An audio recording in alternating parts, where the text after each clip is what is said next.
in the area, and a waiting list started.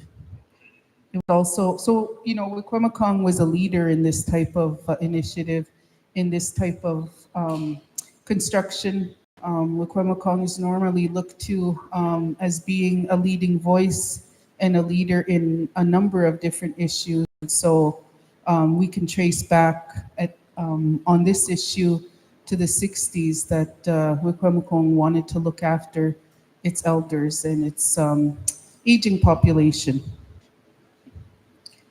At this point, inquiries started coming from other First Nations in the area and a wait list started. It was also realized that elders seeking admission had two types of needs.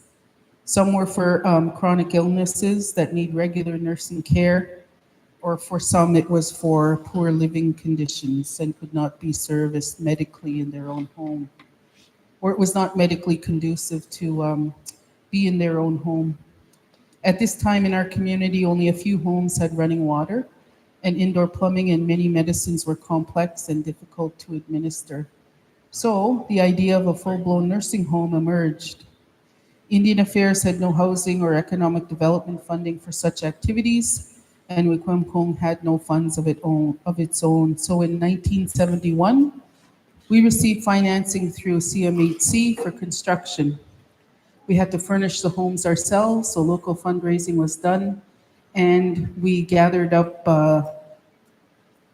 equipment from other hospitals that wasn't required anymore, and other equipment from every hospital from Manitoulin to Toronto.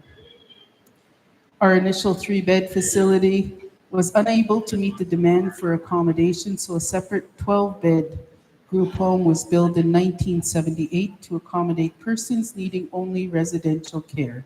That would have been a domicile. In 1985, a 30-bed extension was added to the existing nursing home facility, and from this point onward, our nursing home remained as such. More recently, and a few years ago, is when we reached the point where we had to adjust the fact that the license for the nursing home was going to expire. And that's going to happen in 2025. With that, we were also challenged with the fact that finding our own current nursing home building would not meet current provincial long-term care standards for such a facility. So we have to build a new one. If not, we will lose our residents, our family members, our elders, who would then have to leave Wikwemekong to go to another long-term care facility. So we have to work hard together to support this initiative, and I've been working to meet with the government and different ministers who are very encouraging, very supportive of this project, and so we need to keep moving forward.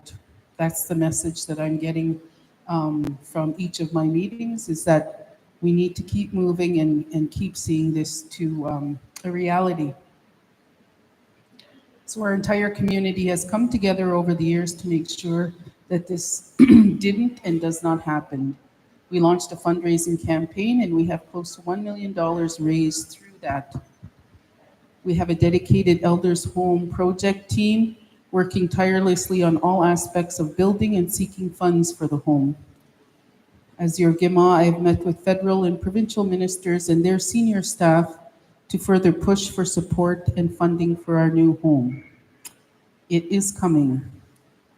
This reality has really hit us all, especially with the blessing of the ground that we had in May.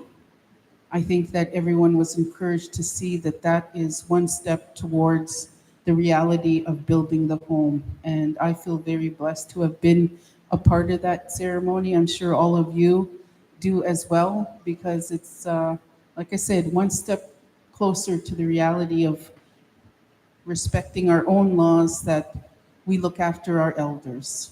You know, they have looked after us for all of our lives, and it's now our turn to help rally together to look after those that need this type of care. It was a beautiful morning on that groundbreaking day. People came together for a sunrise ceremony. People came together to show the support that they had for this building. And it was good to see all of us united that morning to say, yes, this is something we want for our community. I commend all the work done by our management and staff and our project team, some of which who are here at the panel table here today. Mike, Keith, Liz, Bill, Carrie, myself when I'm not in meetings, and also to Shelley. Shelley couldn't be here this evening, and we send good thoughts and prayers to her and to her family. Her uncle is in the hospital in Sudbury. She shared with me last night, and so we all together, I think, can say a prayer, send a good thought, blessings to Michael and to the rest of the Reckley family for his stay in the hospital and for their family, and that they feel the love and the comfort of the Creator with them. So I say miigwech to every single community member of Wikwemkong who has in some way contributed to the development of the home. That could be through financial donations, attending various fundraising events, or volunteering your time to help raise funds. Where we are today is because of the community spirit and the heart of Wikwemkong. I'm very proud of each and every one of you. I'm excited to continue our journey to bring our elders home to life. It is, after all, life that we are doing this for, the good life, Namadzawin, to respect and take care of the life our elders bring to our community and the lives they have created, nurtured, and helped build. It's our turn to take their care of them. Nahau, miigwech.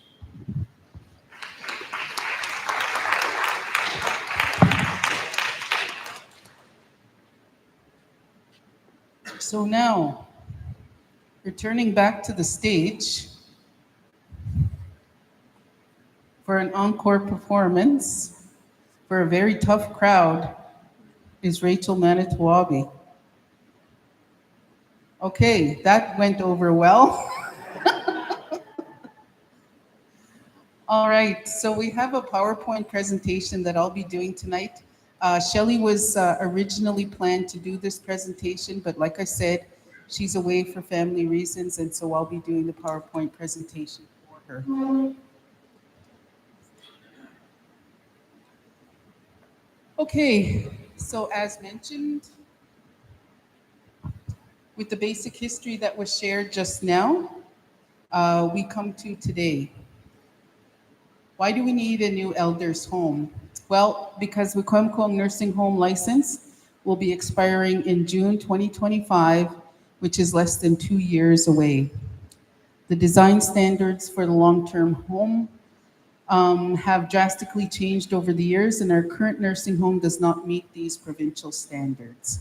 It doesn't mean that this home is not structurally sound. It doesn't mean that it's not livable for the current residents, but the standards have changed. And so there's a certain list of things, a whole host of things that need to be considered now in order to gain a new license. So our current license will expire, like I said, in 2025, but in order to apply for a new license, we have to meet these new standards that have come in. To continue to provide adequate long-term care services for our elders, enriched in Anishinaabe and our culture and our traditions. So that's, another important point of why we need a new elders home, and we have to work very hard for that reality. Next slide. So here we have a timeline.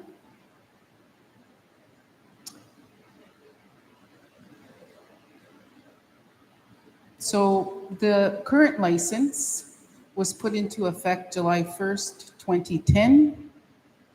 In 2019, we had a feasibility study which was completed for the new nursing home.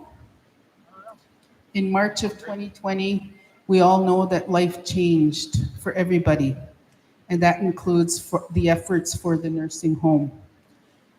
Planning was halted due to COVID-19 and the pandemic. In June of 2020, the initial application was submitted to Ministry of Long-Term Care, And in March of 2021, we were eligible for an allocation of 37 new long-term care beds and 59 redevelopment beds. From January 2022 and ongoing, we continue with various applications and processes involved with funding and licensing. In December of 2022, Chief and Council approved the engagement of the Elders Home project team for the design. So that would have included Shelley as the project lead, along with her colleagues from both within the community and external to the community, including Mike Laddick, Keith Miracle, Liz from our nursing home, our administrator right now, and Bill. Neil. Can't forget Neil. He's sitting behind that sign there, but we won't forget him. And then, of course, we had on May 26th of this year, we had the ground blessing, breaking ceremony for the new elders' home. And that was an important part of the timeline of this because in that ceremony, we asked the Creator to forgive us for disturbing the land, to talk with the Creator about why we disrupted the land, what it's going to be used for, and that we ask the Creator for the blessing of the site of the new home.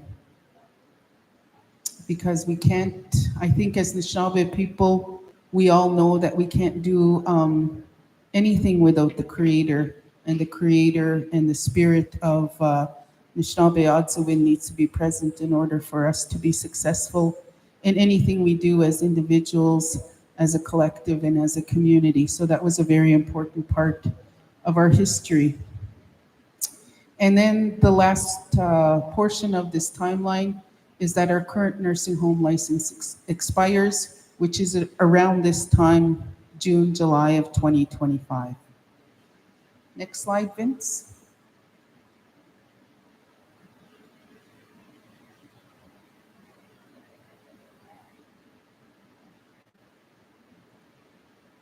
So who is the Elders Home project team? This team includes the architect and engineering group, a project manager, and long-term care home operations and management specialist. So we have as our architect and engineering group is Snyder. We have them here as well in the front row here. Terrence, Michelle, and Doug. Doug has retired from the company, but he comes with a very long corporate history. And he says that in the beginning, with the talks of the nursing home redevelopment, he recalls that of everyone, Bill is the last one, the only one remaining from the beginning. So you and Doug are very important people, corporate knowledge keepers. Gadaw.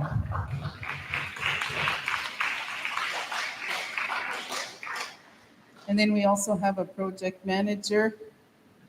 Michael, you're the project manager, correct? Or Keith? Keith, sorry. And I gave Keith a different name at the groundbreaking. I was telling Mike that since I hit 52, I cannot remember names the way I used to. What did I call him? Ken? Oh, okay. Ken. You're just lucky that I didn't call myself Barbie. Okay, so the team meets weekly about progress of development. The architect team has met with our current nursing home staff and residents to discuss and get suggestions on design. And Mike, I believe in his presentation, will tell you more about meeting with the residents and how hopeful and happy they were to be consulted on this project and what they saw as benefits for where we're going to put the home and their feedback and their joy and happiness about this new redevelopment. So Mike will share more with that. The team also meets with Canada Mortgage and Housing Corporation, CMHC, bi-weekly to discuss progress and to address any immediate challenges or needs in the funding application. Speaking of names, there's a very interesting name from CMHC that meets with the group, and his name is Trim. I've never heard that name before. Hopefully he doesn't trim any of the funding on us. Okay, next slide.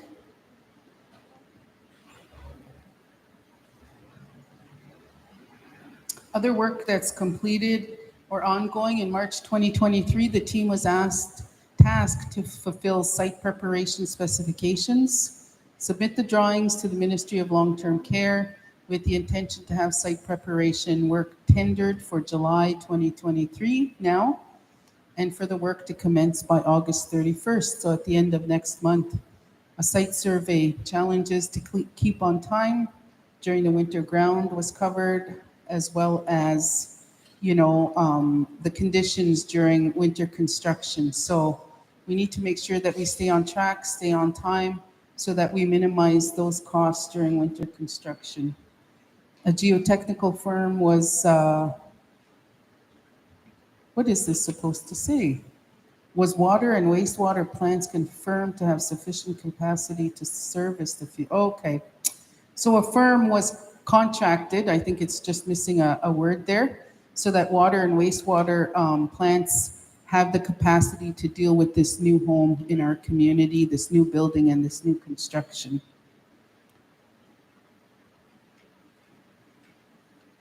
Do you have another slide there, Vince?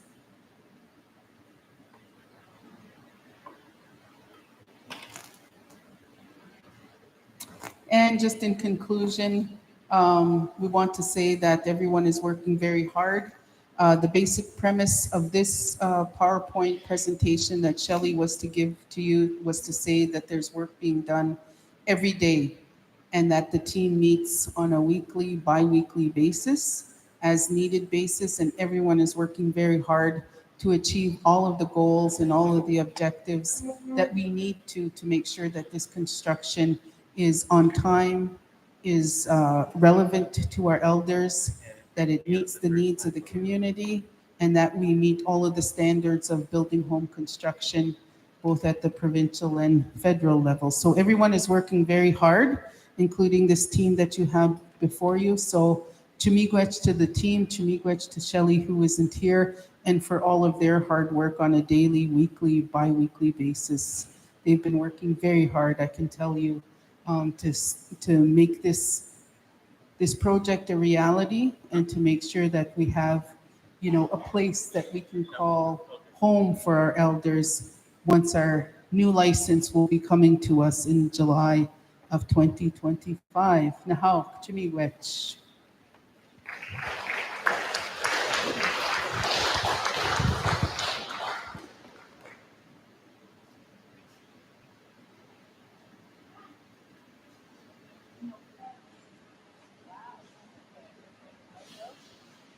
Am I on? I'm on. Miigwech for that, Gima Manitowabi. Wow, she's humorous. I love it when she gets on the microphone. She has those little jokes. And then there's that quiet laugh from everybody. I love it. Miigwech for that. And as she had mentioned, Shelley had anticipated to be here with us this evening to provide that information. As Shelley is our project lead in our community, working with the project team. And yeah, we meet on a regular basis, and wow, there's a lot of good conversations that happen at the planning table, a lot of behind the scenes that happen at the planning table. And that's what this team is all about. And Neil, yeah, you're back there. We almost didn't see you back there behind Bill. So we have our design concept information coming up. And as she mentioned, we have Mike Laddick here to provide that information. And we do have the team also of architects, and I had to write their names down, sorry. Terrence Radford, you want to put your hand up, Terrence? And he is the landscape architect. We have Rochelle Moncars, I said it right. She's also an architect with Snyder Architects, and she's based out of Toronto, as well as Doug Snyder, and he, of course, is Snyder Architects and also based out of Toronto. So they're here to co-present with Mike on the design of the elders' home. So you're going to see them kind of shuffling back and forth and helping each other out, right, Mike? Exactly. So again, if you can just keep your questions until after the presentation when we move into the question and answer period. Now, miigwech.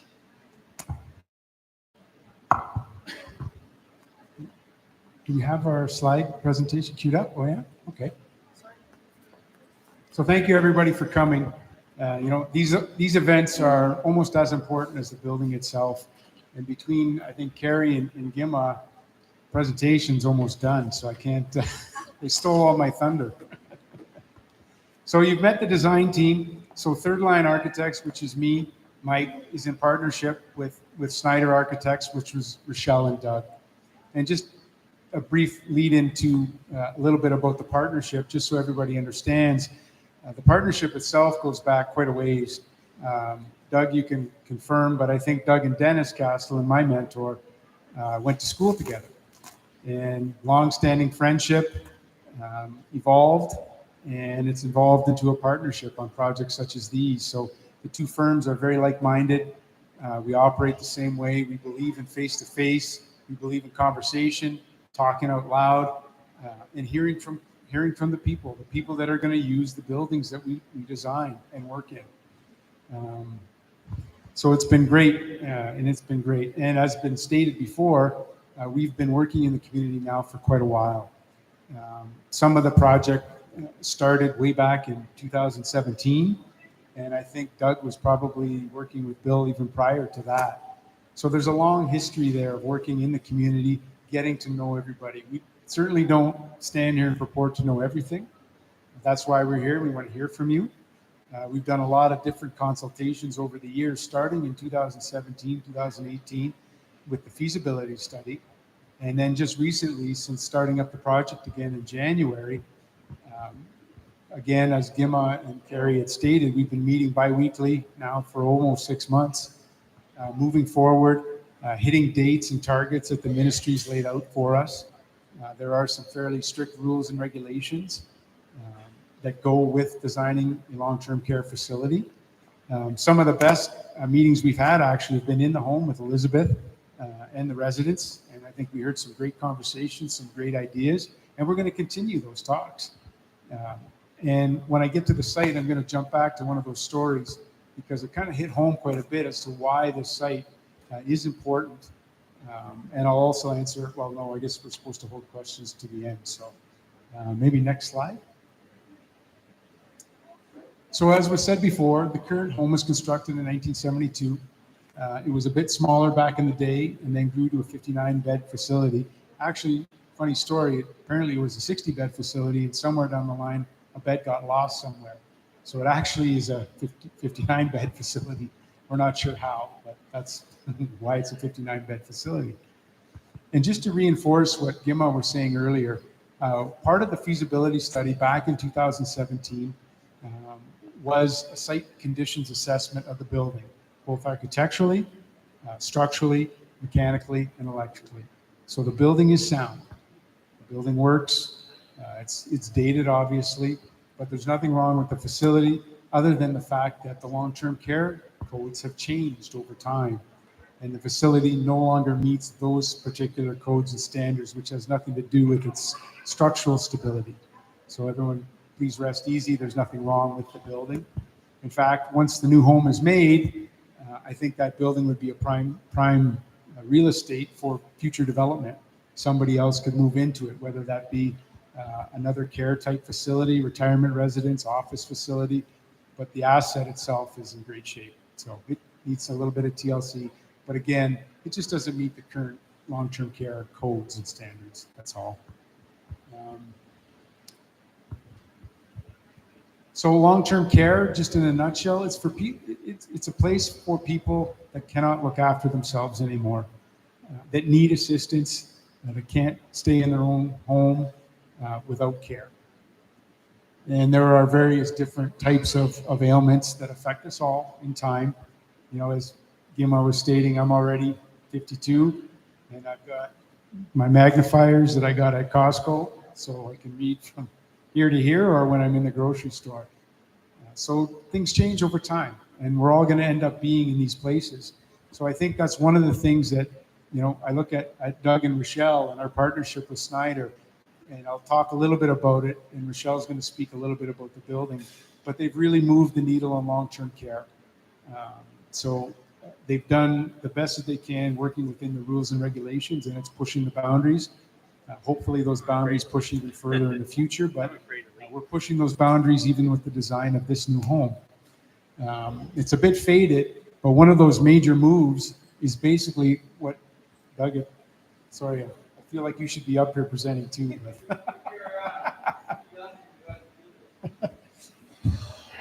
So it's called the lodge model. So typically, and you can see a little bit of this in the current Wikwemikong home, long corridors, bedrooms off each side, you know, rooms, but it's more of a hospital type setting, institutional we call it. The lodge model, and when we get to the building, you'll see what I mean, is more around a home care model, where we want the residents to feel like they're at home. And that's why part of this communication and consultation is extremely important, because we want to hear from you. We want to know what you think makes a home. So some of the design, and again, I won't steal Rochelle's thunder because we've broken up the presentation into 3. So I'm doing this preliminary lead-in and to discuss a little bit about the site selection. Terrence is going to speak about the landscape. Terrence is the landscape architect from Trophic Design. Fabulous job, and you're going to be really impressed with some of the work that he's got. And then Rochelle is going to go through the building. And again, the 2 firms have collaborated and created a pretty unique design that we feel is culturally relevant, which is extremely important, as well as answering the Ministry of Long-Term Care guidelines, which we are held by and we have to abide by. So, just go back for 2 seconds. I don't know if you can see this very clearly or not. Can we go back? Can't go back. Okay, that's okay. Going forward is positive. We don't have to go back. We'll go forward. So the lodge model itself, so it's, oh, we got back. Okay. We're still going to go forward though. So again, it's hard to see, but the institutional model, long, narrow hallways, you know, bedroom, bedroom, bedroom, bedroom, bedroom. So, you know, you get up, you walk down a long corridor to go to eat or go to socialize, and then you walk back down a long corridor, or it could be for exercise. The lodge model is more home-like. It creates atmosphere, it creates zones of activity, and we're going to circulate. You'll see this in the building plan, where you can actually exit your room and you can circulate, walking around fashion. Be public as much as you want to be. In fact, the lodge model that we've developed here works extremely well. So it's a 96-bed facility, almost double the beds that you have now. And it's broken up into 3 wings of 32, which are further broken down into 6 wings of 16. So instead of being in a big, massive complex, you're able to be sort of a 16, a group of 16. You have your own home dining area, access to courtyards, and a centralized area with a central bath. And they're all private rooms, which is extremely important. No more sharing rooms. So you have the ability to be social. You also have the ability to be quiet and private in your own room. So these are some of these things will be talked a little bit more as we advance and we get into the building plans. Again, focusing more into the cultural aspects and its location in Wikwemikong. The cardinal points are very important to the building design. The entry to the building is located to the east. And once we get to the building design, again, we'll refocus, but the actual doorway, the angles that are set in that main entryway face the summer and the winter solstice. So a lot of daylighting coming into a main atrium space that's 2 stories high, and then you filter out into the resident wings as we go from there. Now the site. So there's been some talk and some discussion about the site over time, and this came up in the feasibility study as well. There were actually, there were 4 sites. The 4th site was actually, can we redevelop on the site of the nursing home that's there now via additions? And the answer to that was no. There's just physically not enough room on that property to do what needed to be done, as well as displacing all the residents through that construction. So that one was off the table fairly quickly. The other two sites, I know one was located to the west, and that one ended up being owned by private ownership, and again, unfortunately, came off the table at that point. The third site was up on the hill, had great views of the bay, but was very isolated. So very lonely, very isolated. So yes, you had a great view of the bay and maybe some of the lower community, but you were isolated. And part of long-term care or home living, and we all do it now. We're social creatures, right? We're human beings. We want to talk. We want to be out there. We want to see activity. So in no particular order, whether this was the first or the third or the fourth, the site that was selected was down by Thunderbird Park, close to the center of the village, which means that it's close to activity, it's close to services, it's close to amenities, and it's easy access for relatives, friends, family. And, you know, in the case of Wikwimacong, there's a lot of able bodies in that home that can go for a walk. And that was some of the comments that came up at the presentation was great. I can walk to the hardware store. I can walk to Thunderbird Park. So a lot of that formed the basis for the selection of that site. And one of the stories that were told when we met with the group, which was, I think, great, and maybe Elizabeth, you spoke to it a little bit as well, was an event that they had, and they set up a band in the parking lot. And they had the band in the parking lot, and all the residents were outside enjoying themselves, and people walking down the street, just walking by, could stop in, say hello, join in, listen to the band. And that's what's important about site selection, right? So the site was chosen because it's close to the village, it's in proximity to services, but most importantly, it's close to the community. It's close to people. And that's why that site was chosen. We have had geotechnical testing done. Again, I believe there were some comments regarding the ground conditions. The ground is good. They've drilled boreholes in 10 different locations in that site, and we've hit soils in all of those holes. So there are no artifacts, no relics, nothing. The soils are good to build on. And now the clearing of the site is the next point on the agenda. So the site's good. It's in a great location. And you can see, even in proximity to Thunderbird Park and the potential for that future roadway to develop, it's a great walking path to visit Powwow, to be able to get to Powwow, to go for a nice walk. And Terrence is going to speak a little bit more about the pathways and the connections to the site and the surrounding area as well. So this is the size of the building on the site. So as you can see, at 96 beds, it's a 72,000 square foot facility. The building itself was concept design, and there's some boards around too that you'll see on the form of the Thunderbird.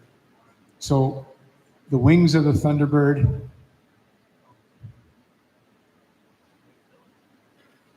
so we've got our 6 wings that form the wings of the Thunderbird and the tail. The body is the center core, and the eye of the Thunderbird will form the entryway and the sacred fire into the building. These 2 angles match the winter and the summer solstice, and the entry to the building faces east. And Rochelle's going to speak a little bit more about that.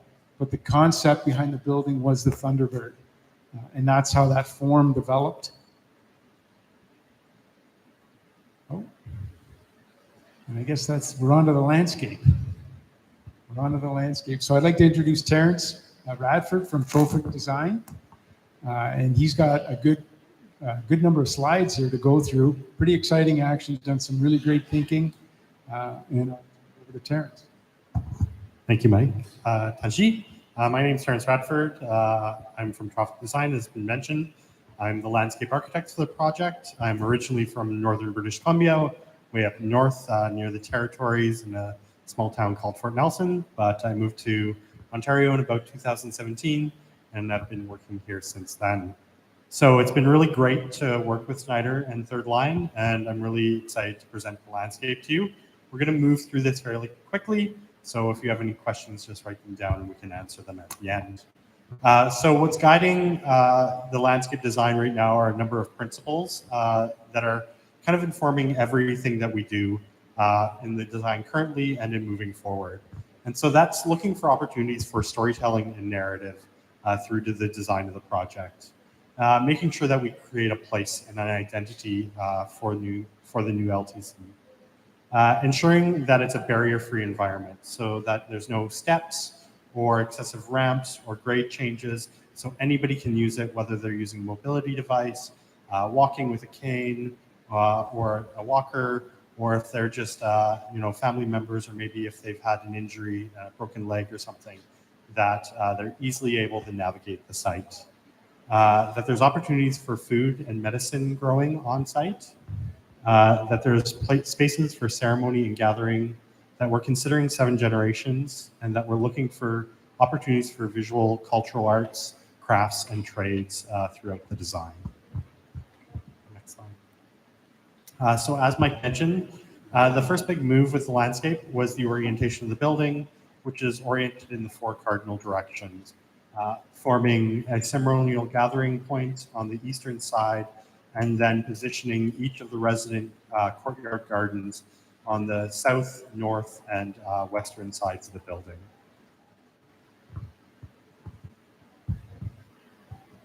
We've also been looking at the history of the clan dotems and doing research, and we haven't integrated this into the design yet, but we picked up all of the books from your Cultural Information Center.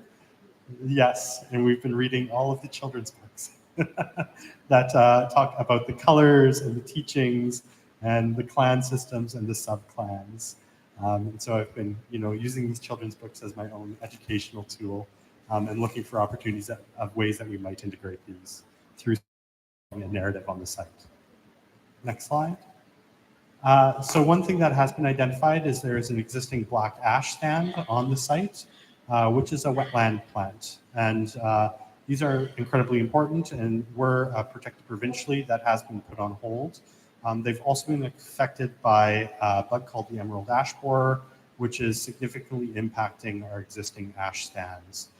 So this is something that we've marked on site. We are going to be preserving as many of these ash trees as we can, and we're also looking at opportunities to plant new ash trees on site and to protect these and potentially save seeds for future generations, that if we do lose these because of the bugs, we can replant them in the future. So as has been mentioned, the building is quite large, so it does require extensive land clearing. So we're thinking very intensely about this and what do we do with all the materials that are on site. The site is fairly densely wooded, so the first kind of process on the site is going to be removing all these trees. And we don't want to see anything wasted or damaged in the building of this building. So we're coming up with a number of strategies in how we protect and preserve and honor everything that's on the site, starting with the trees. So having all of that lumber sorted to potentially reuse the cedar to build structures, to potentially reuse the other trees such as the ash or poplars or aspens that are on site, to create the firewood that will then serve the sacred fire spaces that are on site. We also did a site walk, and there are several very large grandfather stones sitting in the woods. These are probably too large to move, and so we want to find these and have them identified where they are and integrate these into the landscape plan. We're also looking at opportunities to stockpile things like soil, aggregates, plant materials on site that we can reuse in our landscape plans.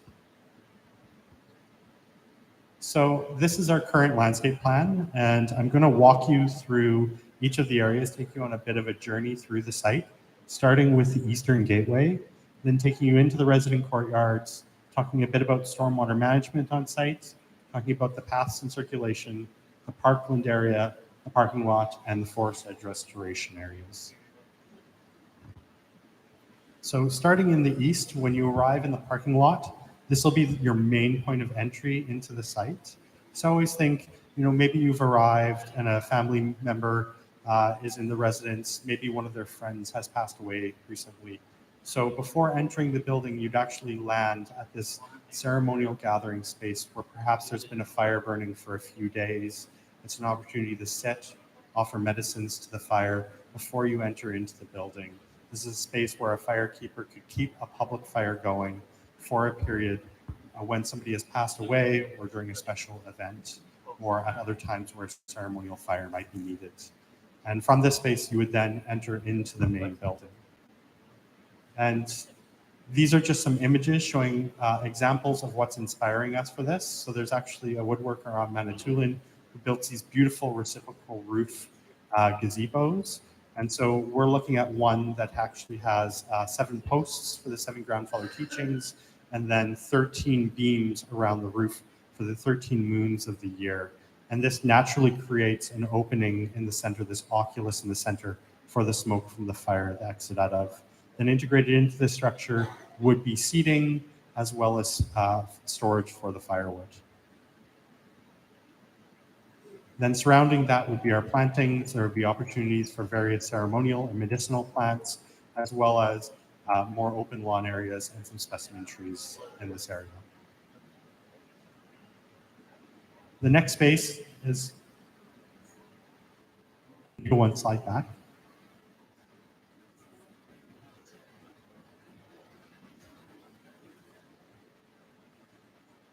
So the one on the left is from Manitou Gitagan in Kingston, and that is actually one of my projects that I co-developed with Alderville First Nation. So we created a gathering circle, a speaking circle for use by Alderville First Nation, but also Indigenous students at Queen's University, St. Lawrence College regularly come and use this space in order to have circles, bring Indigenous knowledge keepers to share their knowledge with them in this space. And it's been planted with all native species, a number of medicines that some people are familiar with, as well as a number of medicines that people are less familiar with. So in this slide, we're actually showing a nurse log, and this is surrounded by, I always call it snake root, but people know it by many different names. There's, it's also known as black cohosh, which is a plant that was identified as being incredibly important and a very important medicine for the community.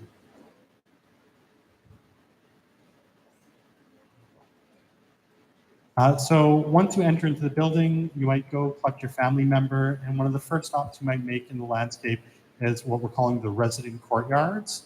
So each of the 216 wings that make up a 32 unit housing area has their own private resident courtyard.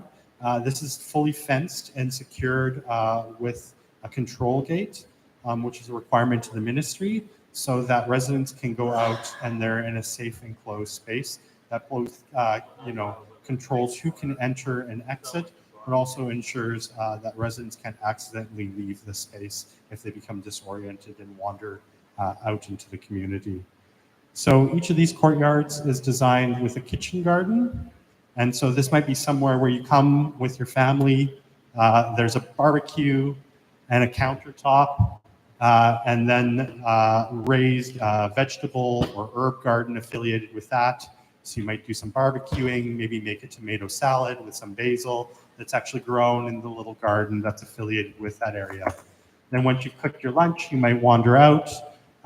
There in the brown is a boardwalk and a raised deck where you can sit in the middle of the landscape area and be surrounded by the trees and plants and flowers. As you wander out towards the west, you'll enter through the eastern doorway of the private ceremonial space for each of the resident areas.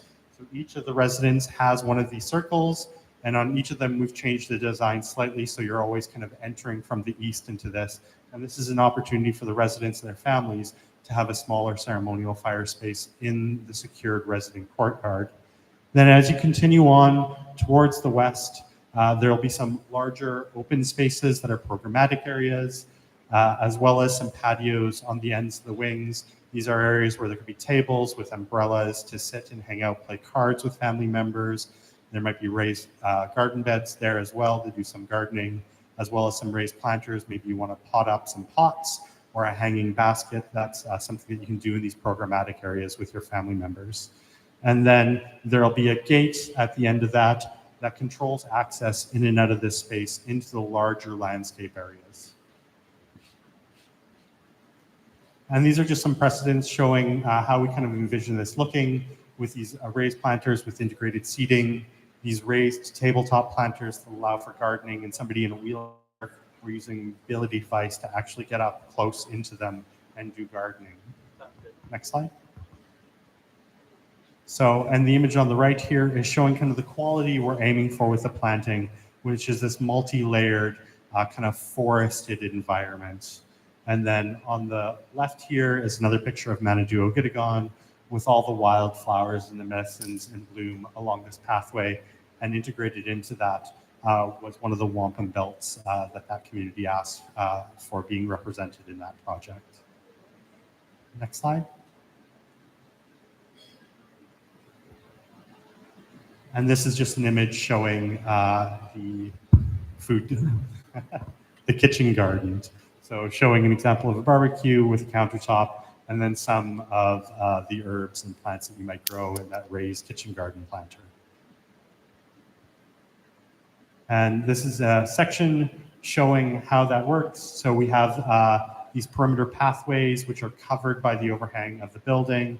And then in the center, we have this raised boardwalk, which brings you out over the landscape and allows stormwater and drainage to occur through the courtyard and nurture the plants and nurture the soil. Next slide. So speaking about stormwater, this is overall, we've developed a stormwater management strategy for the site that keeps water out of pipes from the parking lots, from the roofs, but puts it back into the landscape where the plants need it, and we can soak into the soil, replenish our groundwater, and make its way slowly to the lake. Water, once it actually enters the ground and becomes groundwater, can take years before it makes it to the nearest bodies. And it's really important to keep our seasonal streams and rivers and lakes fed so that we don't see them dry up. This path, this slide is supposed to be showing paths in circulation, but it's not showing up very well. But essentially, everything on site is barrier-free. There are no steps, there are no ramps. Everything's going to have a hard surface. It allows you to easily navigate it in a walker or mobility device. And then the resident courtyards will have curbs or edging integrated so that if you are going along, there isn't a chance that you could potentially fall off the path and get a wheel of your chair stuck. So this is looking at the parkland area. So once you exit out of the resident courtyards, you enter into the larger kind of landscape of the site. So this is somewhere where you might go with a family member. It's got open lawn areas, restoration areas where we're going to be reforesting and bringing back in native plants and medicines into these spaces. This is somewhere where you would go with a family member, maybe have a picnic. If there was a community event, there might be space for this to happen in this area, for larger gatherings to happen. It'll be kind of asphalt paths that bring you around in larger loop walks that you can do around the site. And then there'll be access points that bring you out into the larger community and connect to the sidewalks and trails from this site. So the parking lot, we've been working with Snyder and Third Line on the design of this and thinking about what can we do the best? How can we best think about the next 7 generations and do the best parking lot possible? So we've integrated in planting areas, opportunities for stormwater management and tree planting in this, so that the parking lot isn't just for vehicles, but it's also for human beings, for all the other beings that visit the site, the birds, butterflies, bees, and all the plants that are going to be planted in here. So not just a big patch of asphalt, but a place that you might actually want to be, and that will provide shade for your car if you're visiting a family member, so you don't have a smoking hot car during this time of year. And then lastly, but not least, there will be areas of the existing woodland that are left, and we want to do the best to restore those edges and bring those plants back in. So we've walked the site, we've looked at a lot of the plants that are growing around the perimeters. There's a lot of rose, there's a lot of bracken fern, there's a lot of hawthorn berries, there's a lot of mountain ash that is growing out there. And these are all plants that we're looking at what's there and taking a lead from those plants on what might want to be there when we replant this area, so that we can bring back some of what was there and encourage that into the future in order to restore and honor the site. I'm going to pass it over to Rochelle for the building. Thanks. Yeah, just the arms. Okay. So now we're going to take a detailed look at the building design, and similar to how Terrence explained the landscape as going from more public areas to more private areas, we'll look at the building in the same way, but from the inside. So one thing that we have to balance in the design of the building is fulfilling all of the very detailed Ministry of Long-Term Care requirements, which specify things like the size of resident rooms, how many rooms, where rooms need to be in relation to each other, down to the fact that the building must have air conditioning and backup generators and where hand wash sinks need to be located. So we're balancing all of those technical pieces with the cultural component, and as Mike explained, really how to create a home where people want to go to live and spend time and bring the community together as well. So as Mike and Terrence mentioned, the building does face east, but when we look at the plans, we're just going to reorient. It's a bit easier to look at it this way. So right now the entrance is facing up, and as Mike mentioned, the two sides of the main entrance frame the solstices. So as you come into the building, the light is also always coming into the building, so the entrance will be very bright and warm and welcoming. The whole center of the building is the core, which provides the public spaces of the building, the community spaces, as well as all of the service and support areas.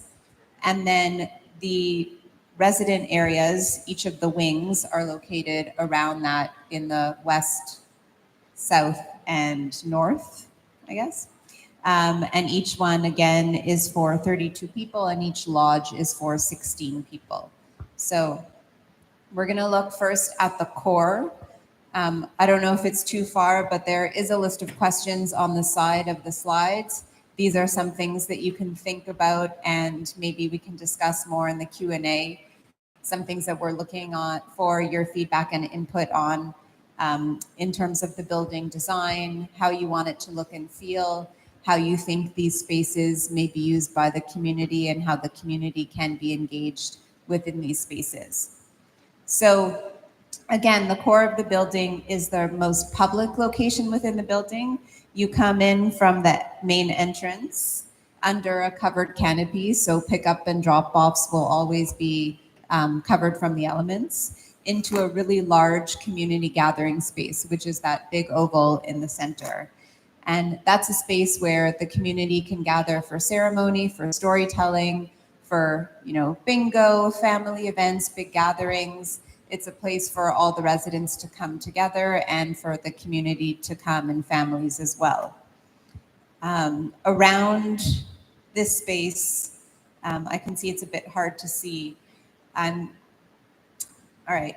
I'm also very short compared to this, so you'll have to bear with me. On the left-hand side, in that upper quadrant, I guess, are all of the staff areas. So that's the admin space that includes offices, staff change rooms, and a staff lounge.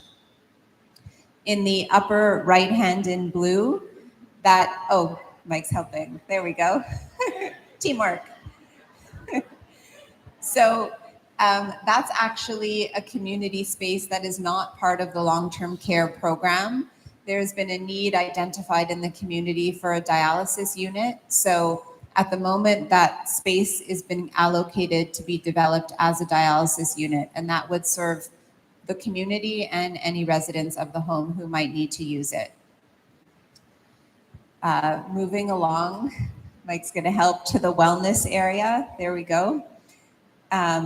So that part of the building core is the wellness area. So a space for physical therapy, exercise, as well as 2 private offices, which we call therapy rooms. They're for any visiting medical practitioner, such as podiatrist, dentist, social worker, whatever the case may be. There are 2 of those private offices.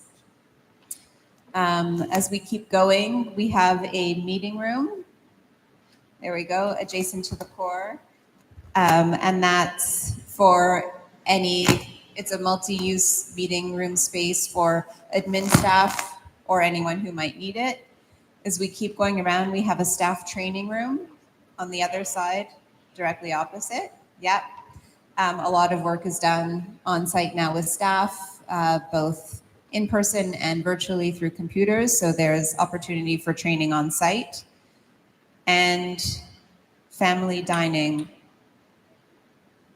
is, here we go. A family dining room. It's here. This one I can reach. So this is the family dining room, and that is a private dining room. So if any residents have family members who come to visit them, maybe they're celebrating a birthday or just having a nice dinner on a Saturday night, that's a room that they can use that's outside of the lodge and more of a public space. We have an activity worship room here, which is a multifunctional space, but also a worship space that would be designed to support multiple faiths, but also Indigenous culture. So be really warm and bright. And then the last piece of the public spaces of the core, there's a salon barber shop as well incorporated into the plan, and that's for the residents' use. The whole back of the plan here in the core, all the way to here, those are all the support spaces. I mean, it's a very big building. There's, it requires a lot of services. There's a large commercial kitchen that'll be cooking the meals, shipping and receiving area here, a number of storage rooms, and a commercial laundry facility. So that's all the service space and back of house space required for the home. As we move out of these public spaces into the wings, we're going to look at in detail at one wing. So each wing connects to the core of the building, and that's where, that's the corridor you would come down when you come from the public space into the home areas of the wings. It's also where all the services come in. So clean laundry, you know, meals for every meal.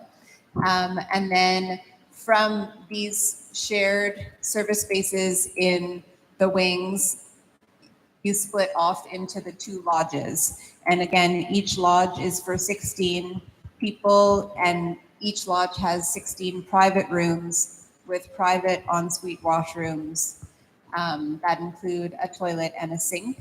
They also have ceiling tracks as needed, and we've gone to all private rooms for this home, even though it's not typical, but because really it's the best in terms of infection prevention and control, gives you a level of privacy and a level of autonomy, and a huge amount of choice in what you want to do over the course of your day. Do you want to be alone in your room? Do you need some quiet time?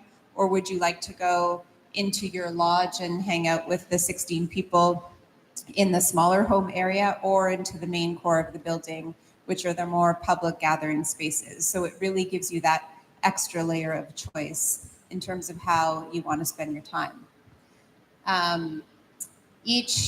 Again, I have a height problem, Mike. Each lodge has a dining room right there with direct access to the kitchen gardens that Terrence described.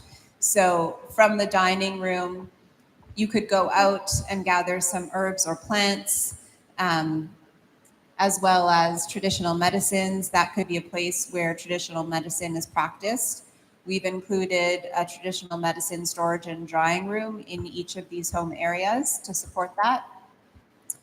And again, yeah, so if you think back to the diagram that Mike showed right at the beginning of the presentation, where what we've done is move all of the activities and common areas into the heart of each home and lodge, that's what you see down the center here. So there's activity and lounge at the end with views out to the beautiful gardens. And in the center, there's some support spaces like the bathing room and some storage and nursing charting areas. And what that does is it sets up a really active social heart in each lodge. and also a walking loop. For those who like to walk, there's no dead end corridor. You don't walk to the end and then hit a wall. You walk to the end, see the beautiful landscape, go around the loop and come back, see your friends who are gathered in the dining room. So you have that option to circulate. And then in the middle again are the service spaces that are shared between each lodge that include a servery where the food is served from, as well as dishwashing, some housekeeping rooms, and all of the nursing spaces are right adjacent to that. So staff rooms, nursing for each specific home. And again, just to reiterate this idea of going from public to private, we come from the public core. We're in the semi-private rooms and semi-private areas of each lodge, which include the dining rooms, the activity rooms, and the lounges. And then you filter off into the more private areas of the bedrooms themselves. And from every point in the building, there's a connection to the landscape. It's a single-story building with a lot of glazing throughout. So no matter where you are in the building, you can always look out your window and see the landscape and the courtyards and the trees.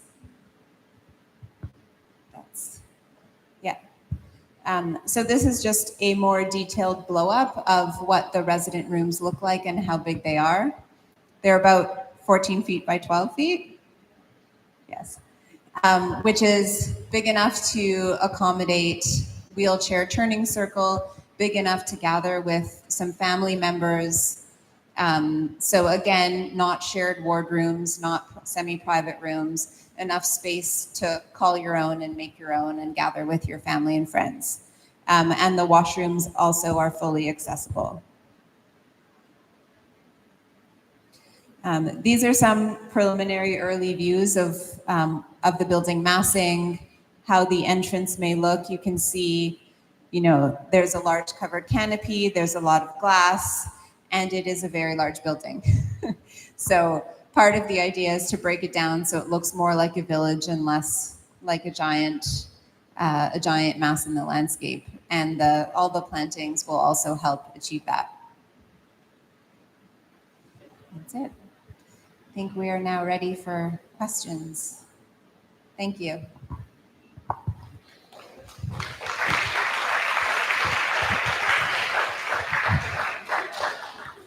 Just quickly before I hand over the mic, as you can see, I like to talk too.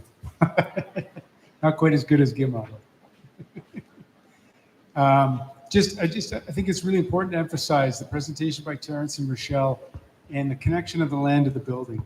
So just to reiterate, it's a single-story facility. So there's no going upstairs. There's no taking elevators. You can walk out the door. Yeah, we live in Northern Ontario. We know there's snow. So there are issues that we have to deal with there as well. But that's what the operations are for later on. So it's really important to emphasize that connection between the land and the building. A lot of thought and care has gone into what we're going to be removing and what we're going to be replacing. So just wanted to emphasize that quickly.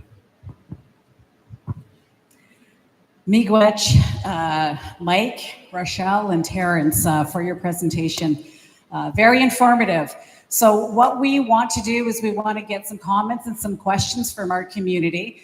If you have a question, raise your hand and I will run or walk really fast over to you. Or if you want to do a little bit of exercise, get some steps on your Fitbits and that kind of thing, you can take a walk right over here to this microphone and you can ask questions to our panelists. Okay, we have one hand up here. Are we ready?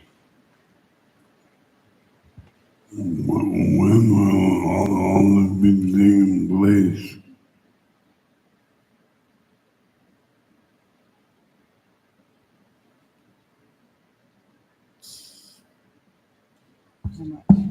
Is this working? That's all working here. Yeah. We're right now, we're targeting a construction tender of spring 2024, and with luck on our side, an occupancy sometime late 2026. Miigwech, we have another question? These new regulations, this is from federal and provincial changes?